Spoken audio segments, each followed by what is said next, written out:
Good morning friends. Last आपको सबको मालूम है हमने लास्ट वीडियो में क्या पढ़ा था, पॉलिटी का। ठीक है, ये मॉडर्न हिस्ट्री प्लस पॉलिटी ये दोनों हैं। ठीक है, तो मैं क्या है ये दोनों का ही जो ये कुछ भी आपसे एग्जामिनर इसका हिस्ट्री भी पूछ सकता है और ये पॉलिटी में भी आ सकता है। ठीक है, क्योंकि हमारा जो पॉलिटिकल जो इंडिया की पॉलिटी है स्टार्टिंग फ्रॉम रेगुलेटिंग एक्ट 1773 जो फर्स्ट स्टेप था to regulate India as a as a parliament. ठीक है, तो वो 1773 था। ठीक है, बट इंडिया में 1947 के बाद इंडिया का जो अपना था, बट 1773 इनडायरेक्ट वे से ब्रिटेन पार्लियामेंट जो था, ठीक है, वो हमें रेगुलेट करना शुरू हो गया था। ठीक है, तो उसके बाद हमने जो अमेंडिंग एक्ट है वो 17 जो हमने पढ़ लिया था। ठीक है, होप आपने वो वीडियो देखी होगी, अगर नहीं देखी 1781। ठीक है, होप आपने वो, अगर नहीं देखी तो मैं इसके जो वीडियो है उसके इसके लिंक में दे दूंगा, आप उसको अच्छे से पढ़ें। ठीक है, तो आज हम पढ़ेंगे पिट्स एक्ट, ये भी मोस्ट इंपॉर्टेंट, पिट्स एक्ट जो है मोस्ट इंपॉर्टेंट है। ठीक है, फर्स्ट ऑफ ऑल जो हम पढ़ लेते हैं। ठीक है, स्टार्ट करते हैं। जो पिट्स एक्ट है वो क्या, किसके नाम ये पिट्स एक्ट के, अब जो भी है वो नाम किस, अगर कोई नाम दिया गया है तो वो कोई ना कोई रीज़न तो होता है। तो वो जो एक्ट था वो इसलिए था कि जो विलियम पिट जूनियर प्राइम मिनिस्टर जो थे सेकंड, वो उनके नाम पे ये पिट्स एक्ट को लाया गया था। ठीक है, तो आपको ये याद रखना है कि विलियम पिट जो थे वो कौन थे, प्राइम मिनिस्टर थे, कहाँ के, ब्रिटेन के, उनके नाम से ये पिट्स एक्ट को लाया गया था। ठीक है, उसके आप फीचर्स पढ़ लेते हैं। और ये 1784 में लाया गया था फॉर द फर्स्ट टाइम। क्या हुआ, distinguish between the commercial and political functions. ठीक है, अब यहाँ पे देखिए कि क्या 1773 में कमर्शियल और पॉलिटिकल जो काम थे उसको रिकॉग्नाइज किया गया, वहाँ पे रिकॉग्नाइज। ठीक है, रिकॉग्नाइज कि हाँ भाई ईस्ट इंडिया कंपनी कोई काम कर रही है तो वो उसको रिकॉग्नाइज कर दिया गया। बट हाँ यहाँ पे डिस्टिंग्विश्ड मतलब अलग अलग कर दिया गया, ये काम एक अथॉरिटी करेगी और दूसरा काम दूसरी अथॉरिटी करेगी।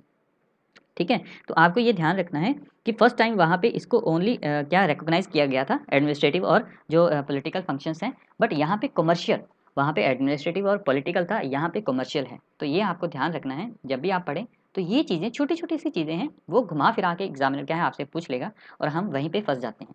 ठीक है, तो थर्ड हम फंक्शन देख लेते हैं, फॉर्मेट ऑफ न्यू। अब देखिए हमारे पास क्या था, सीओडी जो कोर्ट ऑफ डायरेक्टर थे, वो तो हम पहली जो उसकी काउंसिल थी। ठीक है ना, तो मैंने आपको क्या बताया कि सीओडी तो जो इंग्लैंड थे, इंग्लैंड में बैठे हुए थे सीओडी। ठीक है, वो तो पहले ही थे। बट अभी क्या है, एक न्यू बॉडी को इंट्रोड्यूस किया जाता है, वो कौन सी है, बीओसी। ठीक है, बीओसी मतलब बोर्ड ऑफ कंट्रोल और सीओडी मतलब कोर्ट ऑफ डायरेक्टर्स। ठीक है, तो ये आपको ध्यान रखना है, ये जो है ये बॉडीज का अलग अलग से काम कर दिया गया। तो इसी को क्या बोला गया, अब देखिए जो ड्यूल गवर्नमेंट है किसने, जो विलियम जो था अपने वॉरेन हेस्टिंग, उसने जो लॉर्ड क्लाइव था उसने क्या किया था, जो ड्यूल गवर्नमेंट है वो स्थापित की थी। ठीक है, बट वॉरेन हेस्टिंग ने आके उसको खत्म कर दिया। बट पिट्स एक्ट के अकॉर्डिंग फिर से ये ड्यूल गवर्नमेंट कैसे, दो बॉडीज बनाई गई, सीओडी और BOC. COD court of director, BOC board of control. ठीक है, इन दोनों का काम क्या था, अलग अलग से था, एक पॉलिटिकल अफेयर देखेगा और दूसरा क्या करेगा, कमर्शियल अफेयर्स देखेगा। ठीक है, तो COD manage the commercial affairs of the east India company. देखिए अब सीओडी क्या करेगा, कमर्शियल अफेयर्स जितने भी हैं वो सीओडी देखेगा, और बाकी जो ब्रिटिशल जो भी हैं वो काम, पॉलिटिकल काम जो है वो कौन करेगा, वो BOC, political and administrative, administrative. ठीक है, तो आपको ये ध्यान रखना है, जो सीओडी, सी से मतलब कमर्शियल, आपको ये सीओ मतलब कमर्शियल, और बाकी पॉलिटिकल और एडमिनिस्ट्रेटिव फंक्शन करेगा बोर्ड ऑफ कंट्रोल। तो आपको ये ध्यान रखना है। ठीक है, फॉर द फर्स्ट टाइम, ये देखिए for the first time companies territory in India were called to British possession. ये आपको ध्यान रखना है कि कौन से एक्ट के थ्रू, ये क्वेश्चन आएगा ऐसे कि कौन से एक्ट के थ्रू जो ईस्ट इंडिया की टेरिटरी है वो ब्रिटिश पोसेशन इन इंडिया बोला गया। तो ये आपको ध्यान रखना है कि कौन से एक्ट में, पिट्स एक्ट 1784। ठीक है, और सुप्रीम जो कंट्रोल है किसको दे दिया गया है, ब्रिटिश गवर्नमेंट को। ठीक है, देखिए आप धीरे धीरे कैसे कंट्रोल कर रही है ईस्ट इंडिया कंपनी को ब्रिटिश पार्लियामेंट, और धीरे धीरे 58 में क्या होगा, जो गवर्नमेंट एक्ट 1858 आएगा तो वो क्या करेगी, उसको ओवरटेक कर लेगी। ठीक है, तो ऐसे ऐसे धीरे धीरे क्या सारा कुछ in favour of British parliament चला जाता है, और धीरे धीरे वो क्या है, इसी तरह हमारे पे वो 200 साल राज करते हैं। ठीक है, उसके बाद Pitt's act 1784 reduce the governor general council. देखिए पहले क्या था, मैंने आपको क्या बताया, 1773 में क्या हुआ, जो एक्ट आया 1773 का, उसमें क्या काउंसिल के कितने मेंबर थे, 4।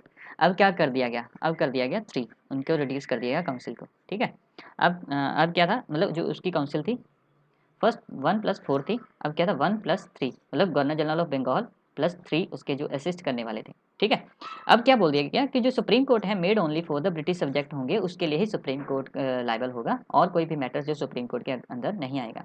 उसके बाद governor general of Bengal can not declare the war. अब क्या है कि यहाँ पे वॉरेन हेस्टिंग के जो कार्यकाल, क्योंकि ये सारा जो है ये कार्यकाल क्या है 17, ठीक है, जो ब्रिटिश जो है वॉरेन हेस्टिंग है उसके कार्यकाल में ही ये सारा कुछ होता है। तो क्या होता है कि जो काफ़ी ऐसी वॉर्स हैं जहाँ पे क्या है काफ़ी जो इंग्लैंड की है वो काफ़ी बदनामी होती है, तो वो क्या है पार्लियामेंट क्या बोलता है कि वॉरेन हेस्टिंग के द्वारा काफ़ी ऐसे काम किए गए हैं जो कि अच्छे नहीं हैं, ठीक है। जैसे रोहिला वॉर नंद कुमार की जो है जो नंद कुमार होता है जो बंगाल का एक उसके अधिकारी होता है, उसको जो है वो सज़ा दे देता है, उसको डेथ की सज़ा दे देता है। आपको मालूम ही है कि सुप्रीम कोर्ट है, सुप्रीम कोर्ट के थ्रू क्या उसको क्या है सज़ा देता है, कौन देता है वॉरेन हेस्टिंग, क्योंकि एलिजा एम्पे और वॉरेन हेस्टिंग क्या काफ़ी अच्छे मित्र होते हैं, ठीक है।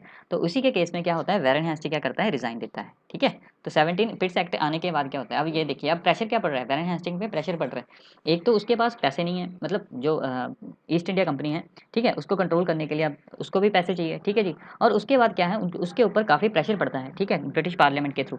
तो वो क्या करता है वो पहले ही रिजाइन दे देता है, ठीक है, और वो वापस चला जाता है। उसको उसके ऊपर जो है इम्पीचमेंट का केस चलता है। क्यों चलता है, रोहिला वॉर प्लस नंद कुमार के जो भी उसके काम थे, नंद कुमार का जो था उसके जो एक ईस्ट इंडिया कंपनी का एक एम्प्लॉय था, ठीक है। तो उसके कारण उसको क्या है इम्पीचमेंट का जो है वो 7 साल का केस चलता है, ठीक है।